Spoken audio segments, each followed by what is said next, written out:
നിങ്ങളൊക്കെ മെനു ഒക്കെ നോക്കി അവസാനം വരുമ്പോൾ നിങ്ങൾ സ്ഥിരം കഴിക്കുന്ന ഒരു ഭക്ഷണമായിരിക്കും കഴിക്കുക. അതാണ് ഈ ഹ്യൂറിസ്റ്റിക് ഡിസിഷൻ മേക്കിംഗ്. ഞാൻ ഈ ട്രാവൽ ചെയ്യാൻ നേരത്തൊക്കെ ഒത്തിരി ഹോട്ടലിലൊക്കെ പോകാറുണ്ട്. അപ്പോൾ അവിടെ ഡിഫറൻ്റ് ആയിട്ടുള്ള മെനു ഒക്കെ ഉണ്ടാവും.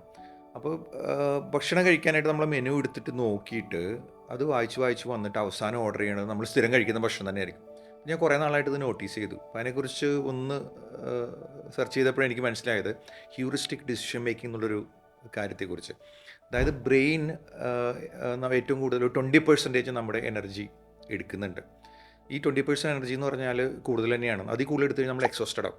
ബ്രെയിൻ അതിനെ കുറയ്ക്കാൻ വേണ്ടിയിട്ട് കുറച്ച് ഷോർട്ട് കട്ട് എടുക്കുന്നുണ്ട്. ഒരു മെൻ്റൽ ഷോർട്ട് കട്ട് എന്ന് വേണമെങ്കിൽ പറയാം. അതാണ് ഹ്യൂറിസ്റ്റിക് ഡിസിഷൻ മേക്കിംഗ്. പെട്ടെന്ന് നമ്മളെ കൊണ്ട് ഡിസിഷൻ എടുപ്പിക്കുക, അതാണ് പരിപാടി. ഇപ്പം നമ്മളൊരു കാലത്ത് ഇപ്പോൾ ഡ്രസ്സ് ചെയ്യാൻ പോവുകയാണ്, നമ്മൾ ആലോചിക്കുകയാണ് ഓക്കെ ഇന്ന് നമുക്കൊരു വെറൈറ്റി ആയിട്ട് ഡ്രസ്സ് ഇടാം, ഡിഫറൻ്റ് ആയിട്ടുള്ള ഡ്രസ്സ് ചെയ്യാം. പക്ഷേ നമ്മൾ തിരഞ്ഞെടുത്ത അവസാനം വരുന്ന നമ്മൾ സ്ഥിരം ഇടുന്ന ഇഷ്ടപ്പെട്ട ഒരു കളർ തന്നെയായിരിക്കും എടുക്കുക. അത് ക്വിക്കായിട്ടുള്ള ഡിസിഷൻ എടുപ്പിക്കലാണ് ബ്രെയിൻ്റെ ഒരു പരിപാടി. അതിനകത്തൊരു ചെറിയ പ്രശ്നം എന്ന് വെച്ച് കഴിഞ്ഞാൽ ഇത് എപ്പോഴും നമുക്ക് അനുകൂലമാവണം എന്നില്ല എന്ന് പറയാം. കാരണം എന്ന് വെച്ച് കഴിഞ്ഞാൽ നമ്മൾക്ക് ഫേവറബിൾ ആയിട്ടുള്ള ഒരു ഡിസിഷൻ നമുക്ക് എടുക്കാൻ പറ്റില്ല. കാരണം ബ്രെയിൻ നമ്മളെ കൊണ്ട് ഫാസ്റ്റായിട്ട് ഡിസിഷൻ എടുപ്പിക്കുകയാണ്. പക്ഷെ നമ്മളത് ഫേവറബിൾ ആവണമെന്നില്ല. അപ്പോൾ ചില കാര്യങ്ങളിൽ നമുക്ക് ആ ഹ്യൂറിസ്റ്റിക് ഡിസിഷൻ മേക്കിംഗ് സപ്പോർട്ടീവ് അല്ല.